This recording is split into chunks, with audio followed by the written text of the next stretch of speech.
चाहिँ यहाँ काटा निम्की बनाउन आँटेको छु हो। यहाँ चाहिँ मैले डोमा चिनी नुन अनि यो कालो जिरा हालेको छु हो, मुसेको छु अनि अलिकति रिफाइन तेल यहाँ बेलेछु। यो चाहिँ काट्दैछु हो, यतिको भएको छ। भोलि चाहिँ नानी जान्छ नि त कालिम्पोङ स्कुल, अन्त उसको लागि बनाइदिएको मैले चाहिँ। मेरो काटा निम्की बनाउनु घरमा आज यो हाम्रो नयाँ भ्लग हो। कसको लागि भन्देऊ न? यो हाम्रो सबै परिवारको लागि हो गाइस।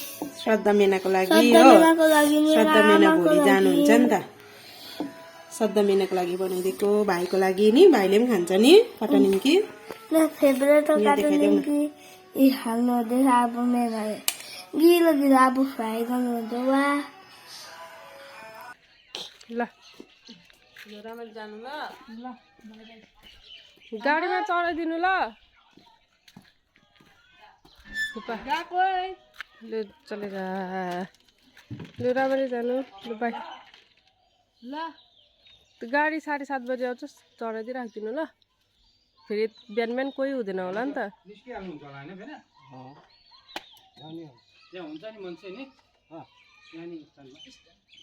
अहिले 7 बजेदेखि भइहाल्छ।